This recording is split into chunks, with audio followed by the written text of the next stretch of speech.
الرجیم بسم اللہ الرحمن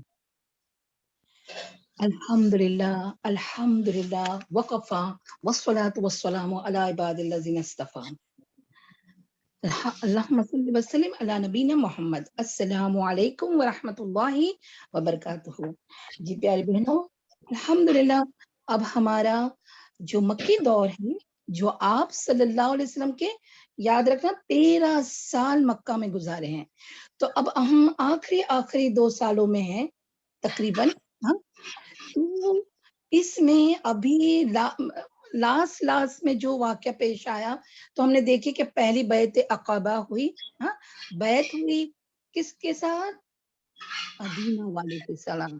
اس وقت ان کا نام تھا یثرب والوں کے ساتھ، ٹھیک ہے نا۔ اور وہ کس طرح کہ وہ آئے تھے، ویسے تو ہمیشہ آتے رہتے ہیں، کس لیے؟ حج کرنے کے لیے۔ تو حج کے لیے آتے تھے تو انہیں معلوم ہوا اور انہوں نے آپ صلی اللہ علیہ وسلم سے بیعت لی، اور آپ صلی اللہ علیہ وسلم نے کس کو بھیجا؟ ہم ابھی بعد میں یہ کوشچن کریں گے، کس کو بھیجا بعد میں بھی کوشچن کریں گے۔ بتاؤ کس کو بھیجا مدینہ اسلام پھیلانے کے لیے؟ بتائیں گا کوئی؟ حضرت عمر، نہیں، حضرت مصعب بن عمیر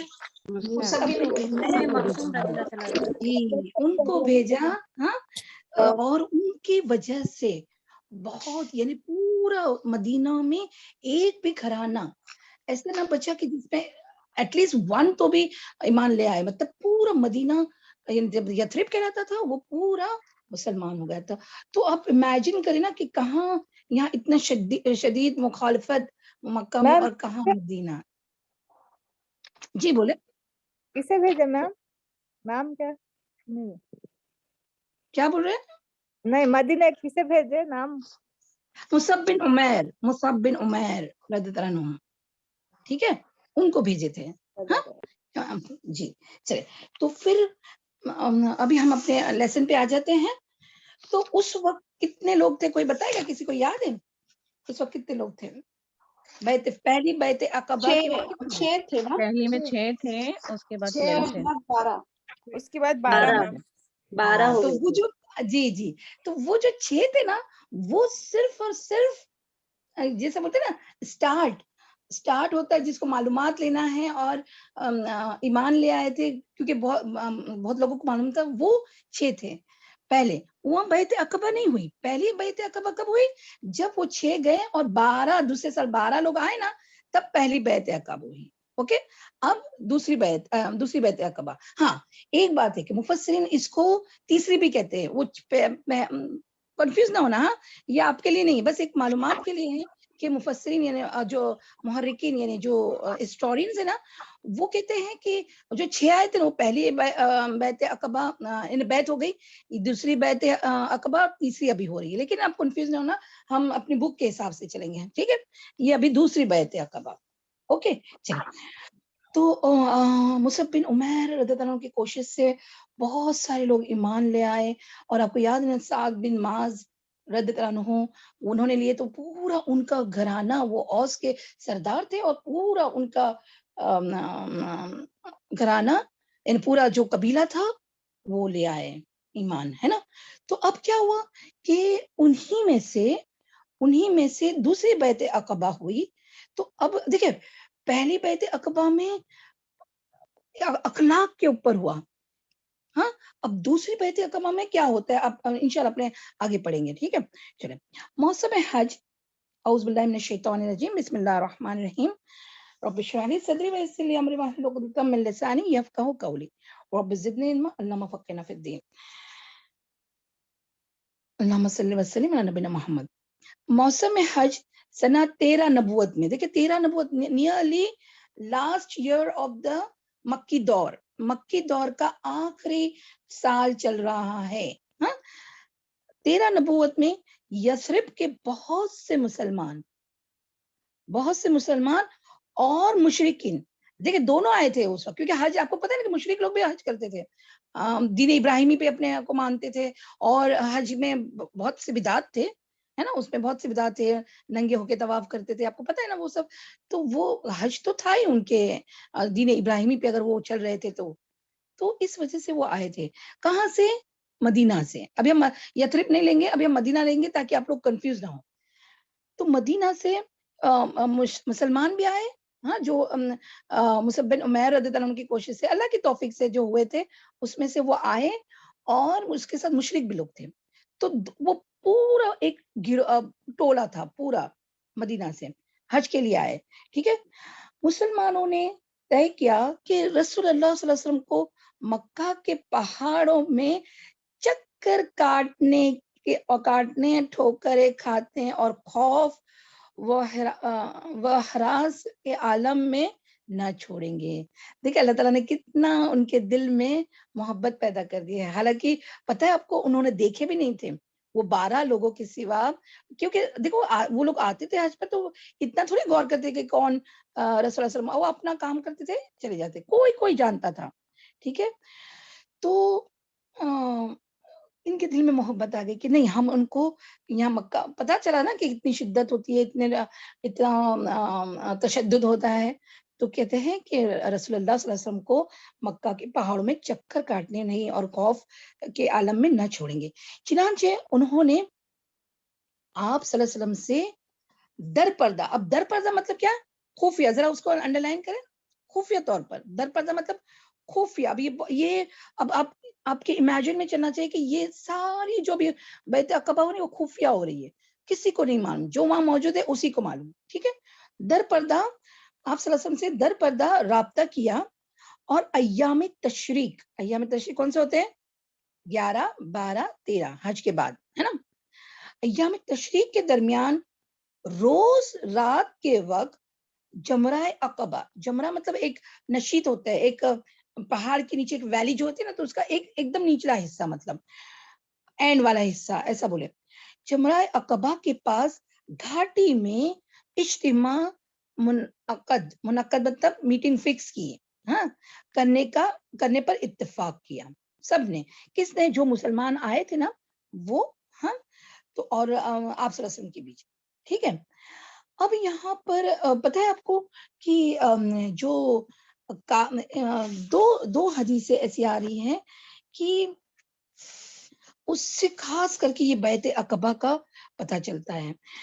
کہتے ہیں کہ برا بن معذور, ہاں, یہ یا پھر برا بن دوسرا آگے ورڈ آئے گا انشاءاللہ, وہ میں بتاؤں گی.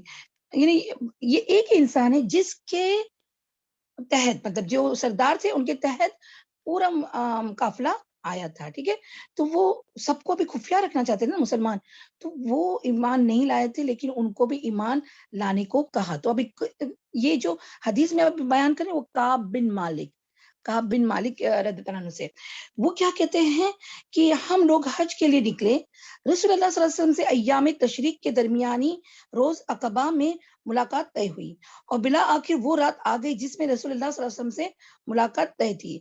ہمارے ساتھ ہمارے ایک معزز سردار عبداللہ بن حرام, اب یہ کوئی بولتا ہے کہ عبداللہ بن حرام تھے جو بھی تھے جو ابھی اسلام نہ لائے تھے, ہم نے ان کو ساتھ لے لیا تھا, ورنہ ہمارے ساتھ ہماری قوم کے جو مشرکین تھے ان سے بھی اپنا سارا معاملہ خفیہ رکھتے تھے. اب امیجن کرتے جائے کہ خفیہ تھا یہ ملاقات.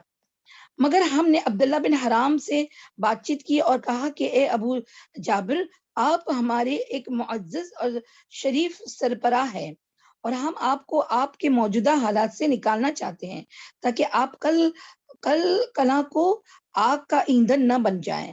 اس کے بعد ہم نے انہیں اسلام کی دعوت دی.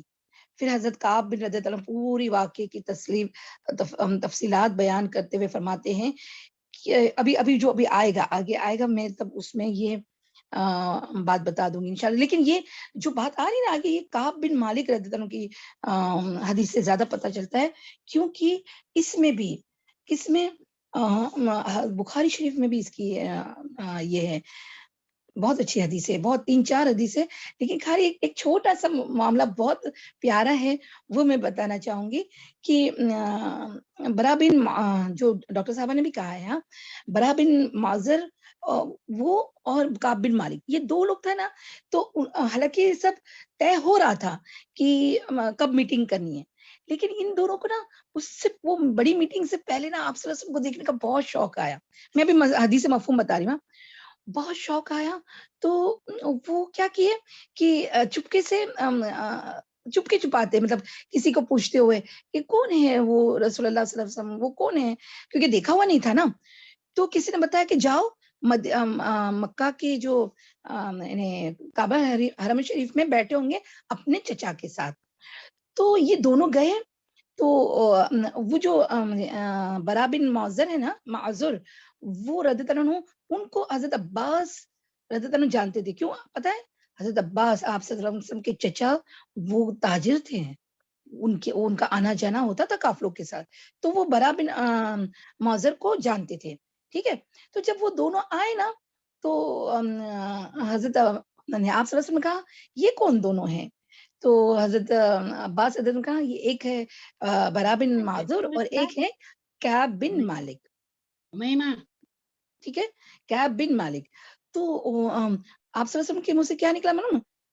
اچھا وہ کعب جو شاعر ہے. اور یہ جملہ سن کر کعب بن مالک رضی اللہ عنہ اب پورے زندگی میں کہتے کہ مجھے اتنی خوشی نہیں ہوئی جتنی آپ صلی اللہ علیہ وسلم نے جب اس مرتبہ کہا نا کہ وہ مجھے جانتے تھے، دیکھے بغیر مجھے جانتے تھے کہ میں شاعر ہوں.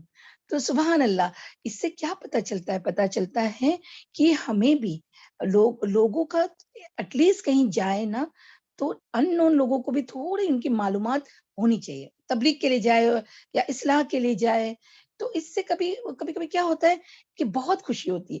آپ امیجن کر سکتے نا کہ کعب بن مالک کو کیا کہا، ہاں وہ جو اچھا وہ جو شاعر ہے، تو بولتے مجھے اتنی خوشی ہوئی. سبحان اللہ. تو کہنے کا مطلب ہے کہ آپ صلی اللہ علیہ وسلم کا یہ دیکھیں معلومات، ان کا سورس مطلب ان کے دل میں لوگوں کی محبت کی. وہ یہ بھی جانتے تھے کہ مدینہ میں ایسے بھی لوگ کعب بن مالک جو شاعر تھے. میری بات سمجھ میں آئی؟ ہاں. تو اس بات کو دھیان میں رکھیں. اچھا پھر کیا ہوا کہ پھر بات چیت ہوئی بہت خفیہ طریقے سے اور آپ صلی اللہ علیہ وسلم سے ملاقات کا وقت مقرر کیا. ہاں. پھر مقرر دن یہ لوگ اپنی قوم کے ساتھ اپنے ڈیروں میں سو گئے. یعنی جو مشرک ساتھ میں آئے تھے نا ان کو ذرا بھی بنک لگنے دی، ان کے ساتھ ہی سو گئے. ٹھیک ہے. اور جب رات کا پہلا تہائی حصہ گزر چکا، 1/3 آف دا نائٹ گزر چکی، ہاں، تو کیا ہوا؟ تو چپ کے ایک دو آدمی نکل کر عقبہ کے پاس جمع ہوئے. یہ کل 73. اب یہ تھوڑا سا بس آپ کو نام یاد نہیں رکھنا، بس 73 ورڈ یاد رکھیں گے نا. جیسا بھی اپنے یاد رکھا نا کہ 6 پہلے آئے تھے، پھر 12 پہلے بیعت عقبہ میں. اب دوسری بیعت عقبہ میں کتنے لوگ؟ 73 آدمی تھے. 62 خجرج، یہ یاد رکھنے کی ضرورت نہیں ہے. 62 خجرج اور 11 اوس کے تھے. ان کے ساتھ 2 عورتیں، یہ یاد رکھنا کہ 2 عورتیں تھیں. ہاں. نسیبہ بنت کعب، جو جن کا لقب کیا ہے پتا ہے؟ ام عمارہ. کسی کو یاد ہے ام عمارہ کا کیا فیمس ہے؟ مطلب وہ کتنا ان کا کیا واقعہ، ام عمارہ کا کیا واقعہ تھا؟ کسی کو پتا ہے آپ میں سے؟ نام سنے؟ آواز نہیں آ رہی. کون نہیں؟ آواز کلیئر نہیں ہے. جی بالکل آواز نہیں معلوم. اچھا یہ وہی ام عمارہ ہے. شجیلا آپ کا آواز نہیں آ رہا ہے. جی یہ وہی ام عمارہ ہے جنہوں نے آپ صلی اللہ علیہ وسلم کو جنگ احد میں دفاع کیا تھا. یہاں سے وہاں سے اوپر نیچے اپنے اوپر تیر لیے تھے، مطلب تیر لیے تھے اپنے بھالے سے اور بچایا تھا آپ صلی اللہ علیہ وسلم کو. یہ وہی ام عمارہ عورت، یاد رکھنا. تو یہ بھی تھے ان کے ساتھ. ان کا کیا کنیت ہے؟ ان کے نام کیا ہے؟ نسیبہ بنت کعب. ہاں. بنو نجار سے تھے. بنو نجار آپ کو پتا ہے نا کہ جو لڑکیاں دف بجاتی تھی نا آپ صلی اللہ علیہ وسلم کے ابھی ہجرت کے وقت، وہ بھی بنو نجار سے تھے. اور آپ صلی اللہ علیہ وسلم کے نانی پر نانی کا تعلق بھی بنو نجار سے تھا. ہاں. اور اسنا بنت عمرو بنو سلمہ سے. ان کی بھی کنیت ہے، آپ نہیں یاد رکھیں ان کو، ان کے ام منیعہ کہتے تھے. ہاں ان کو. ٹھیک ہے. تو بس اب 2 نام یاد رکھیں، نسیبہ بنت کعب، ہاں بابا انڈر لائن کریں، ہاں، نسیبہ بنت کعب اور اسما بنت عمرو رضی اللہ عنہا. ہاں ٹھیک ہے. یہ 2 عورتیں تھیں. کتنے آدمی کتنے تھے بتاؤ؟ 71 ہو گئے نا میم, ابھی 2 عورتیں نکالیں گے تو 2 نکلیں گے. 75 ہو نہیں گئے. اسی میں تھی, 75 اسی میں. اچھا اسی میں ٹوٹل نہیں اسی میں نہیں, 73 73 آدمی اور 2 عورتیں, یعنی 75 ٹوٹل ہو گئے.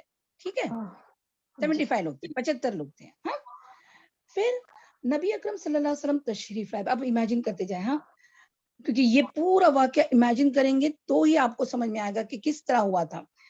ابھی دیکھیں, پھر نبی اکرم صلی اللہ علیہ وسلم تشریف لائے. آپ کے ساتھ آپ کے چچا حضرت عباس بن عبد المطلب بھی تھے. وہ ابھی تک اپنی قوم کے دین پر تھے, یعنی ابھی مسلمان نہیں ہوئے تھے.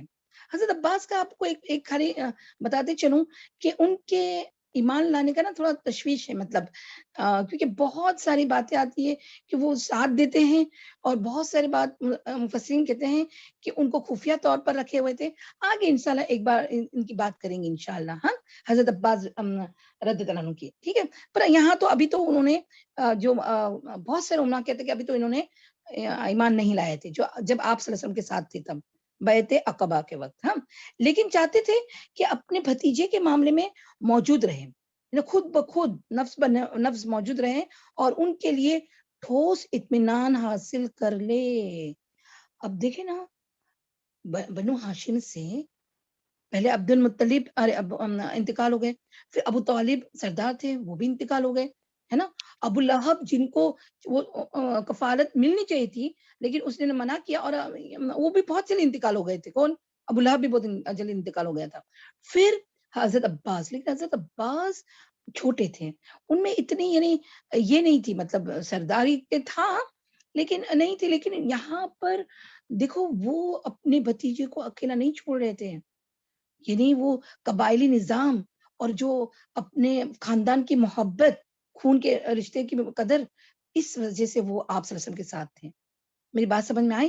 کیونکہ آگے ان کی جو بات آتی ہے نا, بہت اچھی بات آتی ہے. تو سب سے پہلے حضرت عباس رضی اللہ عنہ نے بات کی, یعنی اب آپ امیجن کریں حلقہ بیٹھا ہوا ہے 75 لوگوں کا, ہاں, 2 عورتیں بھی ان میں شامل ہیں, اور یہاں سے مکہ سے صرف 2 لوگ, کون؟ آپ صلی اللہ علیہ وسلم اور حضرت عباس رضی اللہ عنہ. ٹھیک ہے, تو پھر سب سے پہلے عباس رضی اللہ عنہ بات شروع کی. کیا کہہ رہے ہیں؟ رسول اللہ صلی اللہ علیہ وسلم اپنی قوم اور اپنے شہر میں عزت و حفاظت کے ساتھ ہیں, لہذا اگر تمہارا یہ خیال ہے ہاں کہ تم انہیں جس چیز کی طرف بلا رہے ہو, یعنی یہاں سے جسے لے کے جا رہے ہو نا, ان کا مقصد سب کو پتا تھا نا, سب کو, یعنی آپ صلی اللہ علیہ وسلم کو اور حضرت عباس کو پتا تھا کہ یہ لوگ لینے کے لیے, مطلب لینے کی بات کر رہے ہیں, ہجرت کی بات کر رہے ہیں, اسی لیے آئے ہوئے ہیں. ہاں, تو جس چیز کے لیے تم بلا رہے ہو اس سے نبھاؤ گے نا, اور انہیں ان کے مخالفین سے بچاؤ گے. دیکھو پہلے ہی چچا کا کتنا مطلب کتنی شفقت ہے, پہلے اپنا یقین کر لینا چاہتے ہیں. کیا کہ تم نبھاؤ گے نا, جو بھی لے کے جا رہے, اتنا وعدہ کرو گے تو نبھاؤ گے, اور ان کی مخالفین سے بچاؤ گے. تو تم نے جو ذمہ داری اٹھائی ہے اسے تم جانو, ورنہ ابھی سے انہیں چھوڑ دو. نہیں نبھا پاؤ گے تو چھوڑ دو, کوئی بات نہیں, ہم بنو ہاشم کے لوگ ہیں, ہم ہمارے بھتیجے کو حفاظت کے ساتھ رکھیں گے. یہ وعدہ اگر نبھاؤ گے کہ ان کو اپنی جان سے بھی زیادہ حفاظت کرو گے, ان کے مخالفین کے ساتھ بھی تم اس سے لڑو گے, تو لے کے جاؤ. سمجھ میں آئی بات؟ اس کے جواب میں اہل یثرب کے ترجمان حضرت برا بن معرر نہیں, یہ معذور ہے, معرر کہتے ہیں, معذور بھی کہتے ہیں, یہ زا بھی ہے. ہاں, تھوڑا یہاں کنفیوژن ہے کیا, ایک ڈاٹ کا. ہاں, معرور اور معذر. رضی اللہ عنہ نے کہا, یہ وہی جو کعب بن مالک کے ساتھ گئے تھے نا, وہی. ہاں, وہ کہا کہ ہم صدقے و وفا کا اور رسول اللہ صلی اللہ علیہ وسلم کے لیے اپنی روحیں نچھاور کرنے کا ارادہ رکھتے ہیں, لہذا اے اللہ کے رسول صلی اللہ علیہ وسلم آپ بات کیجئے, اور اپنے لیے اور اپنے رب کے لیے جو عہد و پیمان پسند ہو لے لیجئے. ہم سے جو وعدہ کرنا چاہتے نا وہ لے لیجیے جیسا بھی. یعنی کتنی ان میں کتنا یہ تو اللہ نے ان کے دل میں اتنا ڈالا تھا کہ جو بھی وعدہ لینا چاہتے ہیں آپ ہمارے سے لے لیں, یعنی بیعت کر لیں جیسے جو بھی. اب یہ عہد ایسا نہیں کہ بولے اور ہٹ گئے, نہیں, زندگی بھر کا وہ عہد و پیمان لینا ہے. اور اب آگے دیکھیں گے اتنے کٹھن مرحلے پہ وعدہ لیا جا رہا ہے.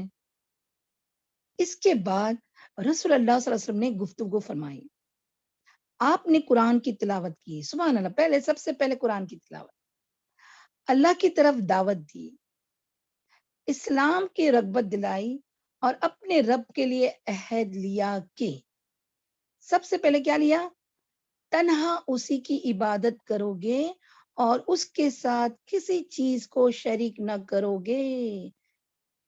فرسٹ پلر آف اسلام, شہادہ لا الہ الا اللہ اشہد ان لا الہ الا اللہ واشہد ان محمد عبد الرسول, لا شریک لہ لہ الملک, یعنی شریک نہیں کرو کسی سے. ٹھیک ہے, تو سب سے پہلے یہ بیعت کا سب سے پہلا پوائنٹ. ہم اہل یثرب نے کہا ہم کس چیز پر آپ سے بیعت کریں. اب امیجن کرتے جائیں, وہ بول رہے ہیں, تو رسول اللہ صلی اللہ علیہ وسلم فرمایا پہلے تو وہی کہ شرک نہ کرو گے ہم, پھر چستی اور سستی, ہر حال میں بات سنو گے اور مانو گے. اب دیکھیں چستی تو پتہ چلتا ہے کہ when you are active, تمہارے دل میں بہت اسلام کا جو زور آ رہا ہے تو تم بات مانو گے, ہاں سنو گے بھی, فرما برداری کرو گے. لیکن سستی میں بھی, یعنی کبھی بھی دل نہ چاہ رہا ہو ہاں اسلام پہ کا کوئی احکام ماننے میں, لیکن اس وقت بھی تم کو ماننا پڑے گا. یہ بہت گہری بات ہے, ہم اس پہ انشاءاللہ سارے پوائنٹس ہو جائیں گے جب ہم اس پہ بات کریں گے انشاءاللہ. کہ چستی اور سستی, ہر حال میں بات سنو گے اور مانو گے, سب سے سیکنڈ پوائنٹ. تھرڈ, تنگی اور خوشحالی, ہر حال میں مال خرچ کرو گے. جیسے کس طرح وعدہ لے رہے ہیں, کس طرح بیعت کر رہے ہیں, دیکھو تنگی بھی ہو اگر تمہارے پاس تو بھی ہر حال میں خرچ کرو گے, اور اگر خوشحالی یعنی تمہارے پاس فراوانی ہوگی رزق کی تو بھی مال خرچ کرو گے. کہاں, دین اسلام کے لیے, ہاں دین کے لیے, اپنے لیے آپ صلی اللہ علیہ وسلم کبھی بھی اپنے لیے کچھ بھی نہیں چاہتے, ٹھیک ہے نا. اور پھر بھلائی کا حکم دو گے, ہاں, اور برائی سے روکو گے. اللہ کے راستے میں اٹھ کھڑے ہوگے, اور اس کے بارے میں کسی ملامت گر کی ملامت تمہیں نہ روکے گی. یعنی اگر تم جہاد کے لیے نکل بھی رہے ہو تو کوئی تمہیں روکنا چاہے, گھر والوں میں سے کوئی میں سے بھی, اور ملامت کرے تو بھی اس کی ملامت تم کو اسلام کے لیے, دین کے لیے آگے آنے میں رکاوٹ نہ بنے. یہ بات ہے یہاں پر, سمجھ میں آئی. اور جب میں تمہارے پاس آ جاؤں, اب یہ دیکھیں, میں تمہارے پاس آ جاؤں تم میری مدد کرو گے, اور جس چیز سے اپنی جان اور اپنے بال بچوں کی حفاظت کرتے ہو اس سے میری حفاظت کرو گے, اور تمہارے لیے جنت ہے. بس ان اتنے بڑے بڑے وعدوں کا جو رزلٹ ہے وہ ایک ہی چیز, کیا, تمہارے لیے جنت ہے. سبحان اللہ. دیکھیے آپ صلی اللہ علیہ وسلم نے کوئی بڑے بڑے وعدے نہیں کیے کہ تم کو ہیرا کیا کہتے ہیں نا کہ سیزر اور ان کو ہرا کے تم وہاں کے سردار بن جاؤ گے, یا فلسطین کے مالک بن جاؤ گے, یا ایران عراق کو فتح کرو گے, نہیں, یا تمہیں بہت فتح حاصل ہوگی, تم راجہ مہاراجہ خلفائے راشدین بنو گے, نہیں, کچھ بھی نہیں کہا. صرف کیا, اس کے بدلے کیا, جنت. کبھی بھی یاد رکھنا, ہم تم سب دین کا کام کر رہے ہیں نا, تو اللہ کی رضا اور کیا, جنت. اللہ تعالیٰ طریق الجنہ پہ ہی چلائے اور جنت میں لے کے جائے. الحمدللہ ہم سب کی, ہر مسلمان کی یہ تو خواہش ہی ہے, یہ تو ہم دعا ہی کرتے ہیں, اللہم انی اسألک الجنۃ الفردوس. تو کہنے کا مطلب ہے کہ ہم بھی اگر دین کا کام کریں نا تو اس کا اینڈ ریزلٹ یہی ہونا چاہیے. نہ ہی تم کو کوئی کسی کا عہدہ بنائے, نہ ہی کسی کے قبیلے کا سردار بنانے کی خواہش ہو, نہ ہم سب کیا, سوری تمہارے نہیں, میں اور تم، ہم سب، نہ ہی ہمیں کسی مال کی غرض ہو، نہ ہی کوئی ہمیں بڑا کہیں، نہ ہی ہمیں کوئی یہ کہ یار بہت اچھا سکھاتے ہو تو تم ہماری آگے پیچھے چاپلوسی کرے. نہیں، اپنی اہمیت، اپنی خوش ندی یعنی کیا بولتے ہیں نا، خوش پسندی کو بہت آگے بڑھائیں، ریاکاری میں لے جائیں. نہیں، صرف اللہ کی رضا اور انشاءاللہ جنت الفردوس. سب کو اللہ تعالیٰ جو بھی اللہ کا دین کا کام کرے نا، ان کی نیت یہی ہونا چاہیے، اس کا انجام رزلٹ بھی یہی ہو کہ اللہ تعالیٰ سے اگر تم نے ابھی یہاں عہد کر لیے نا کہ تم ابھی یہاں علم سیکھ رہے ہو، ہاں، تو یہ بھی کیا ہونا چاہیے، سیم سیکھنے سکھانے دین کے کوئی بھی عمل ہے، قرآن اور سنت کا جو بھی عمل ہے، وہ یہی تو ساری باتیں ہمیں قرآن سکھاتا ہے نا. جو ابھی آپ صلی اللہ علیہ وسلم بیعت لی ہو، اس سے تو الگ ہے ہی نہیں دین ہمارا. یہی سب باتیں ہیں. تو اس کا انجام کیا ہونا چاہیے، اللہ تعالیٰ سے امید کہ اللہ تعالیٰ ہمیں جنت کا راستہ آسان نہیں ہے. دیکھو یہاں کیا کہ چستی اور سستی، ہم تو سستی میں کیا کیا کر بیٹھتے ہیں، جوش میں سیکھتے ہیں، پھر سستی آتی ہے تو ڈھیلے پڑ جاتے ہیں، ہے نا. ہم سب کی بات کریں. پھر تنگی اور خوشحالی میں خرچ کرنا، پھر بھلائی کا حکم دینا، یہ بھی کبھی. اور وہ ہے نا کہ کوئی اگر ہمیں بول دے کہ ارے تم یہ کیا ملانی بن گئی ہو یا یہ ہو گیا، تو ہم پھر پست ہو جاتے ہیں. یہاں تو کتنے بڑے بڑے ان سے وعدے لیے رہے. اور پھر ہم میری ایسی مدد کرو گے کہ جیسے تم اپنے باپ اور اپنے بچوں کی، اپنی جان کی حفاظت کرو گے، ایسی حفاظت کرو گے. کیونکہ آگے کے پوائنٹس میں آئے گا کہ ایسی حفاظت کیسی ہوتی ہے، انشاءاللہ وہ بھی دیکھیں گے. ٹھیک ہے، تو ہمارے لیے کیا سبق ہے بتاؤ، کہ اللہ کی رضا کے لیے اگر دین کا کام کرنا ہے تو اس کا انجام دل میں کیا ہونا چاہیے، اللہ تعالیٰ کی رضا اور جنت الفردوس کا حصول، ہے نا. اور جہنم سے نجات، یہ بھی پوائنٹس لینا چاہیے. 3 پوائنٹ، اللہ تعالیٰ کی رضا، جنت الفردوس کا حصول اور جہنم سے نجات. یہ ہونا چاہیے ہمیں. اس کا انجام یعنی اس کا ان سب پر عمل کرنے کا جو آخری جو ہمارا رزلٹ ہوگا وہ یہی ہوگا. جیسے آپ صلی اللہ علیہ وسلم نے کہا کہ آپ کے لیے ان سب باتوں میں کرنے کے بعد آپ کے لیے کیا ہے، جنت. کیونکہ کچھ دینے کے اور کچھ یہ تھا ہی نہیں آپ صلی اللہ علیہ وسلم کے پاس. صحیح ہے نا. چلے پھر آگے ہیں. اور حضرت عبادہ رضی اللہ عنہ سے ایک روایت میں ہے کہ ہم نے اس بات پر بھی بیعت کی کہ حکومت کے بارے میں اہل حکومت سے نزاع نہ کریں گے، یعنی کوئی مخالفت نہیں کریں گے.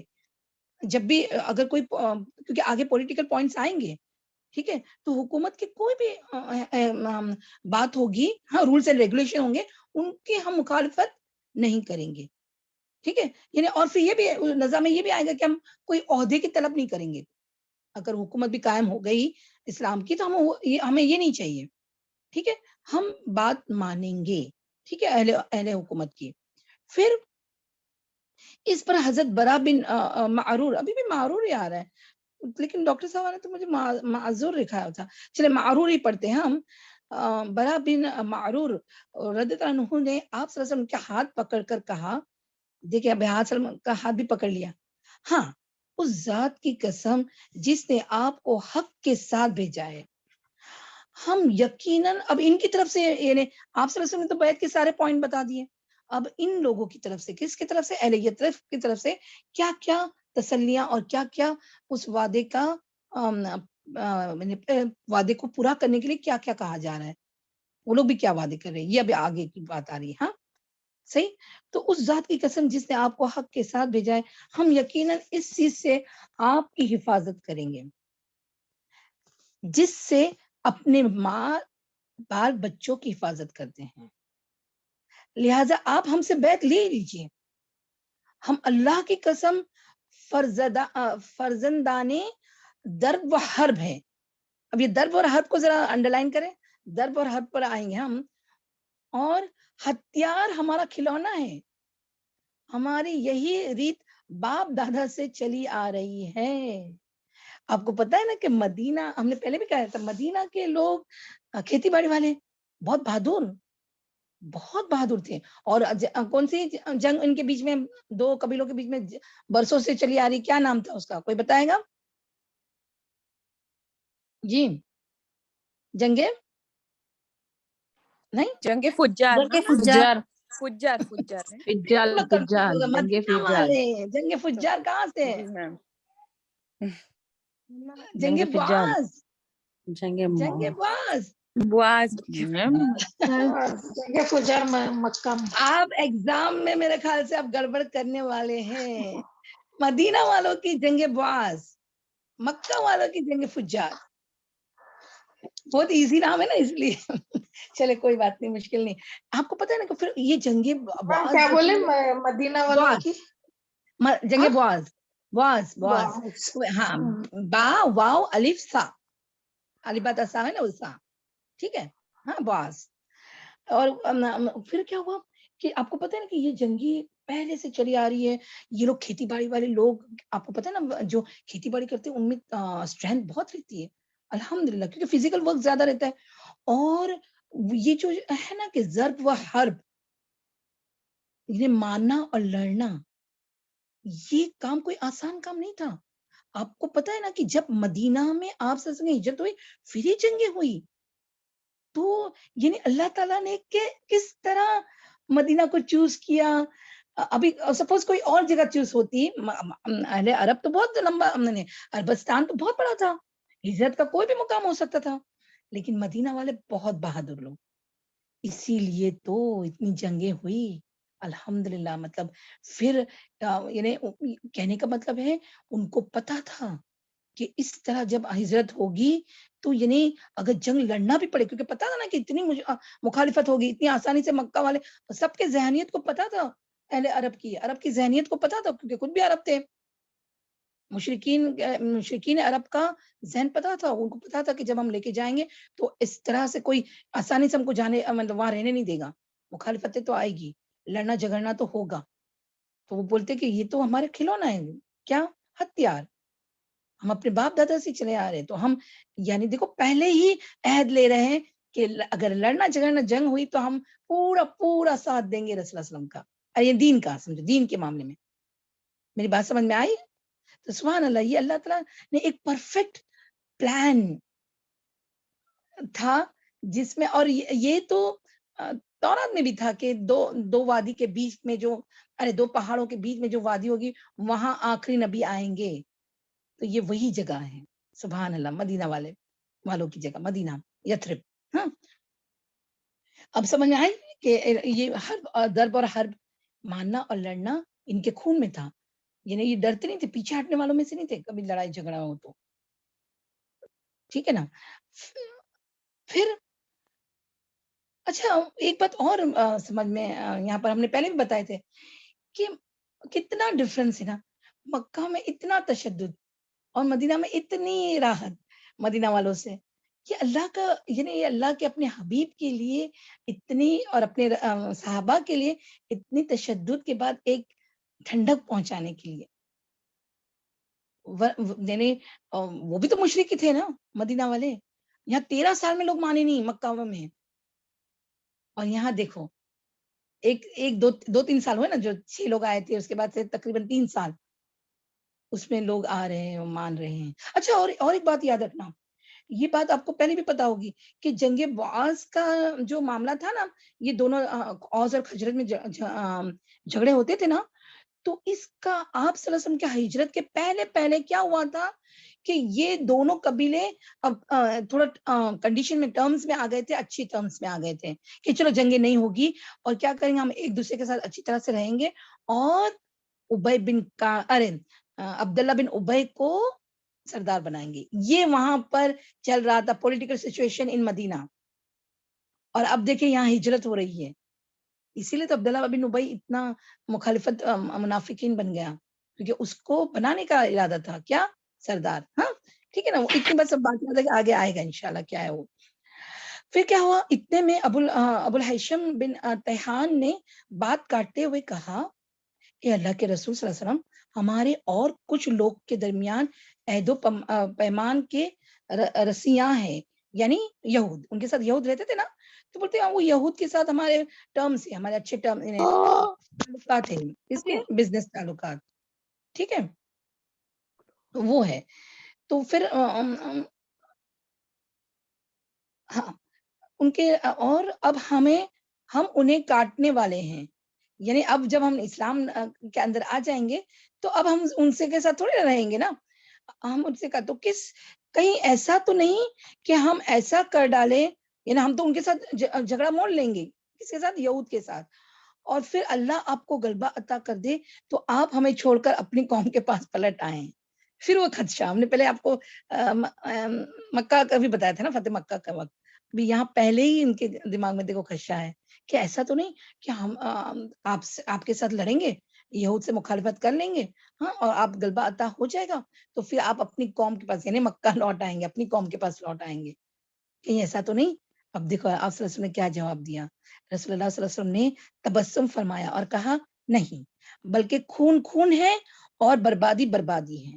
میں آپ لوگوں سے ہوں اور آپ لوگ مجھ سے ہیں.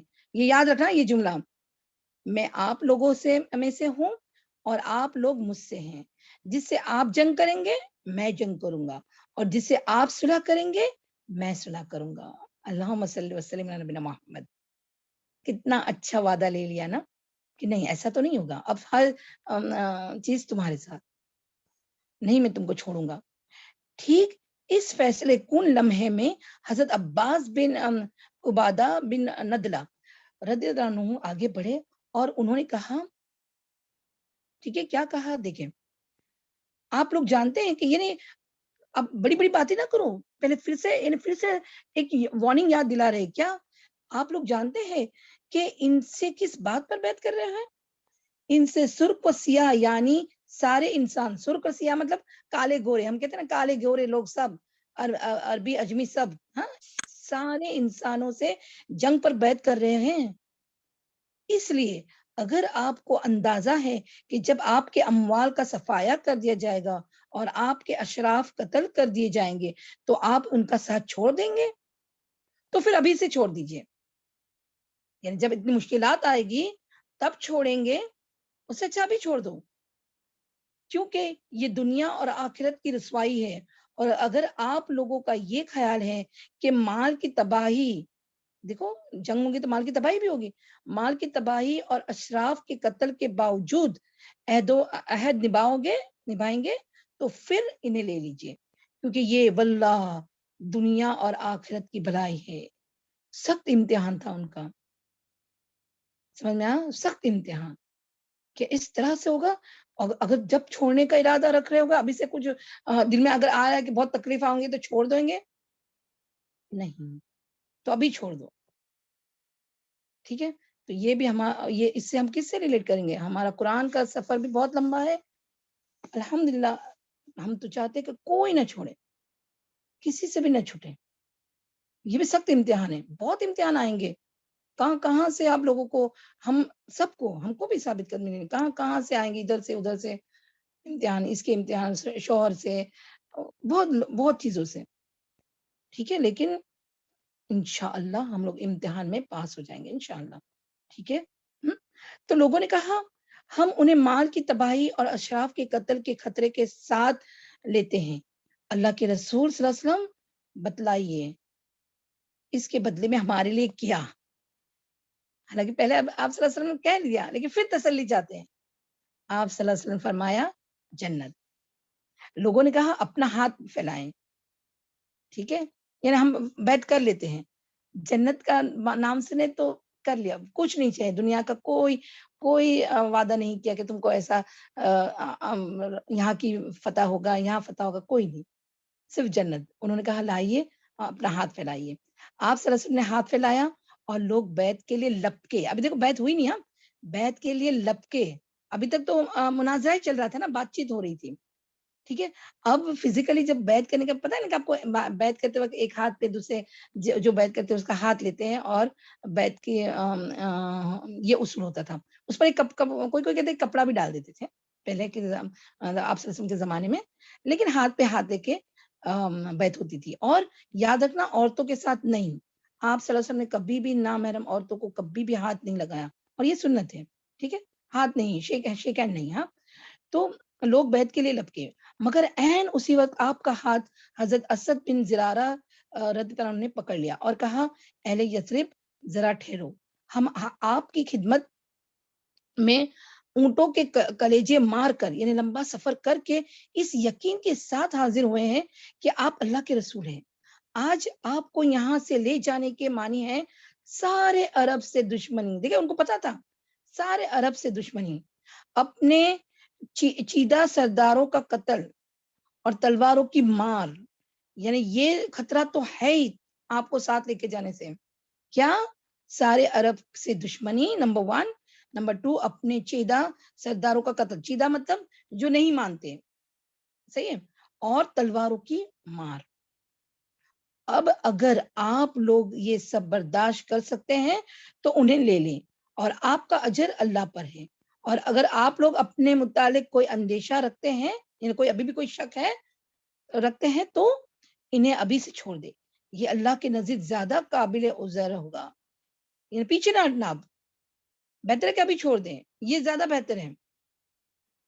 اسد بن زرارہ کیوں کہہ رہے ہیں؟ کیونکہ وہ آلریڈی مسلمان ہو چکے تھے, یاد ہے نا, انہی کے ساتھ مصعب بن عمیر رضی اللہ عنہ کو بھیجا گیا تھا آپ صلی اللہ علیہ وسلم نے, اور مدینہ میں اسلام پھیلا تھا. ٹھیک ہے, اب دیکھو, اب لوگ کہہ رہے ہیں اسد اپنا ہاتھ ہٹائیے, واللہ ہم اس بیعت کو نہ چھوڑ سکتے ہیں نہ توڑ سکتے ہیں. اس کے بعد ایک آدمی نے اٹھ کر بیعت کی. اب امیجن کرتے جائے, ایک آدمی نے آپ صلی اللہ علیہ وسلم کے ساتھ ہاتھ پہ ہاتھ رکھا, اور وہ جو عہد و پیمان کی باتیں تھی نا وہ سب کہتے کہ دہراتے بھی ہیں اور کہتے کہ مان لیے, اور بہت سب ہو تو ایک پر ہاں ہم مانتے ہیں, ہاں ہم مانتے ہیں, اس طرح سے بیعت ہوئی ہاتھ پر ہاتھ رکھ کے. ہاں, اور راضی ترین قول کے مطابق سب سے پہلے بیعت کرنے والے خود حضرت اسد بن زرارہ تھے. ایک قول یہ ہے کہ ابو الہیثم بن تیہان تھے, اور ایک قول یہ ہے کہ حضرت برا بن معرور رضی اللہ عنہ تھے. دونوں عورتوں کی بیعت صرف زبان سے ہوئی, ان سے مصافحہ نہیں فرمایا, ہم نے ابھی بتایا. ٹھیک ہے, 12 نکی. اب دیکھیں ابھی تو بیعت ہوئی نہیں کہ آپ صلی اللہ علیہ وسلم نے منظم کر دیا. کیا؟ 12 نقیب, 12 سردار, 12 مطلب مانیٹرز. ایک عام لینگویج میں, ہمارے لینگویج میں جیسے ہم لوگ بھی آپ کو مانیٹرز اپنے کلاس رن کرنے کے لیے مانیٹرز بناتے ہیں اس طرح سے.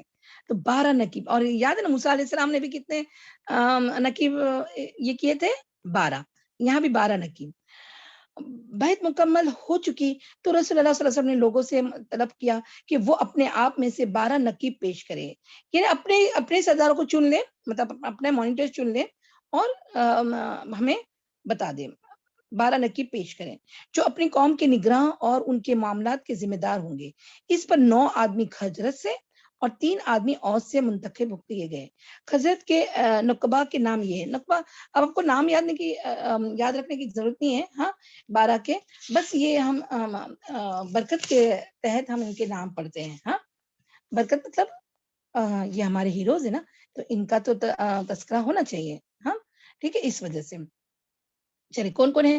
سعد بن عبادہ بن دلیم رضی اللہ عنہ, سعد بن ربیعہ بن عمرو رضی اللہ عنہ, رافع بن مالک بن اجلان رضی اللہ عنہ, عبداللہ بن عمرو بن حرام رضی اللہ عنہ, منظر بن عمرو بن خنیس رضی اللہ عنہ, اسید بن زرارہ بن عدس رضی اللہ عنہ, عبداللہ بن رواحہ بن سالبہ رضی اللہ عنہ, برا بن معرور بن سخر رضی اللہ عنہ, عبادہ بن سامد بن قیس رضی اللہ عنہ.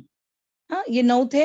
اور اوس کے نقبہ کے نام یہ ہے اسید بن حزیر بن سماک رضی اللہ عنہ, سعد بن خیشمہ بن حارث رضی اللہ عنہ, رفع بن عبد المنظر بن زبیر رضی اللہ عنہ, اور کہا جاتا ہے کہ ابو الہیثم بن تیہان جن کا انتخاب ہو چکا تھا تو رسول اللہ صلی اللہ علیہ وسلم نے فرمایا, یعنی جب ان سب کا انتخاب ہو چکا ہاں تو آپ صلی اللہ علیہ وسلم فرمایا آپ لوگ اپنی قوم کے جملہ معاملات کے کفیل ہو, یعنی ذمہ دار ہو. کفیل مطلب اب ذمہ دار ہو, تم کو مانیٹر بنا گیا, اب تم کیا ہو, تم کو سردار مطلب ہیڈ آف دا تھنگس بنائے گئے کوئی گروپ کے, تو تم کیا ہو, اب ایک وکیل ہو, ذمہ دار ہو. جس طرح ہواری, اب یہ انڈر لائن کرے, جس طرح ہواری حضرت عیسیٰ علیہ السلام کی طرف سے کفیل ہوئے تھے, اور میں اپنی قوم مسلمانوں کا کفیل ہوں. اب تم میرے انصار ہو نا, اس لیے انصار نام دیا نا, من انصار اللہ. حضرت عیسیٰ علیہ السلام نے کیا کہا تھا؟ تو حواریوں نے کہا انصار اللہ, ہم انصار اللہ ہے, نحن انصار اللہ. تو یہاں پر پہلے ہی آپ صلی اللہ علیہ وسلم فرما دیا کہ جس طرح حواریوں نے حضرت عیسیٰ علیہ السلام کی طرف سے کفیل ہوئے تھے، اس طرح آپ بھی آپ اپنے اس میں ذمہ دار ہیں، اور میں سب مسلمانوں کا کفیل میں ہوں، ذمہ دار میں ہوں. ٹھیک ہے. پھر ان سب نے کہا جی ہاں. یعنی اب کیا ہوا، دین کا کام منظم کیے بغیر کوئی بھی کام نہیں ہو سکتا، یہ یاد رکھنا، منظم ہونا چاہیے. ہاں، یہ ہے دوسری بیعت عقبہ. یہ نبی اکرم صلی اللہ علیہ وسلم کی اب تک کی زندگی میں سب سے عظیم اور اہم بیعت تھی. اس کی وجہ سے واقعات کا رخ بدل گیا اور تاریخ کی لائن تبدیل ہو گئی. جب بیعت پوری ہو چکی اور لوگ بکھرنے ہی والے تھے تو ایک شیطان، اب یہ یاد رکھنا، ایک شیطان کو اس کا پتہ چل گیا، اور اس کا نام تھا، نام جاننے کی ضرورت نہیں ہے، بس ڈاکٹر صاحبہ نے کہا کہ نام پتہ بھی چل جائے تو ٹھیک ہے. عزب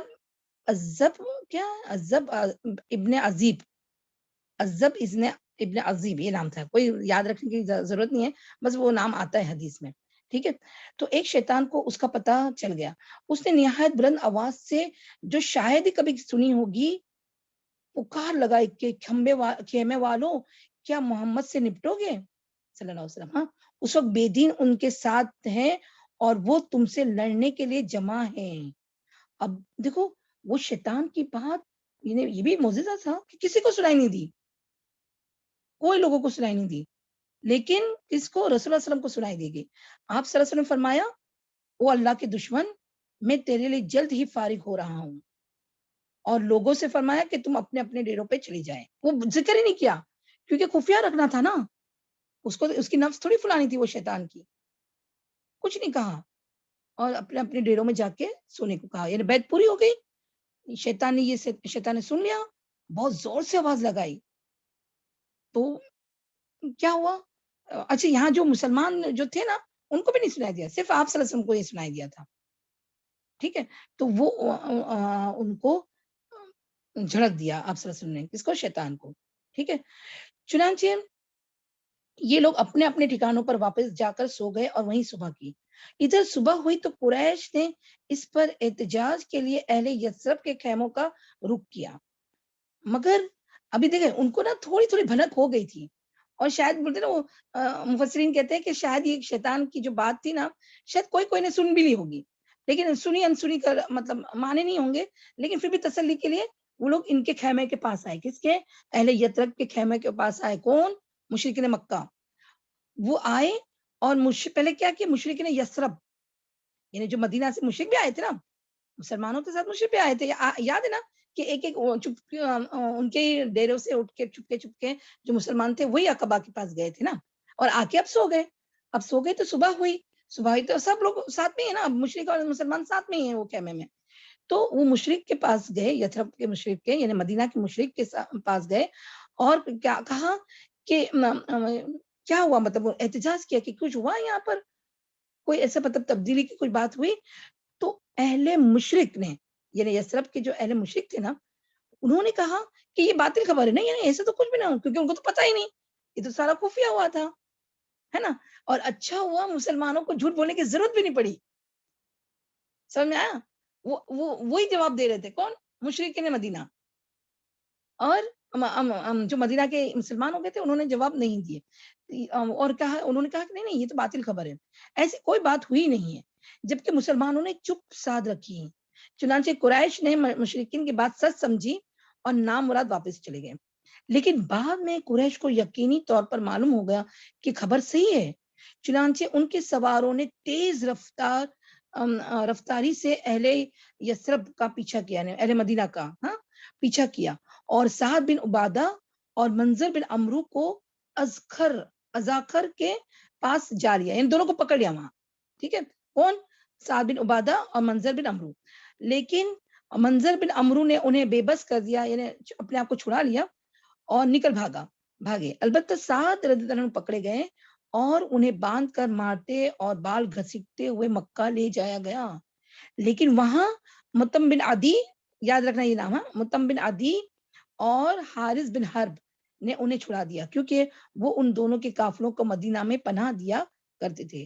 ادھر انصار نے ارادہ کیا تھا کہ مکہ پر دھاوا بول دے, کیونکہ ان کے سردار کو لے کے گئے تھے نا سعد بن عبادہ, ٹھیک ہے, ارادہ کیا کہ مکہ پر دھاوا بول دے, مگر اتنے میں حضرت سعد آتے دکھائی دیے, ان کو چھوڑ دیا تھا نا, آتے دکھائی دیے, لہٰذا تمام لوگ بخیرت مدینہ روانہ ہو گئے. الحمدللہ, یعنی دوسری بیعت عقبہ ہو گئی, اور یہ واقعہ بہت بڑی سبق لینے کا ہے. چلے اب یہیں تک رکھتے ہیں. وآخر دعوانا ان الحمدللہ رب العالمین. سبحانک اللہم وبحمدک نشہد ان لا الہ الا انت نستغفرک ونتوب الیک.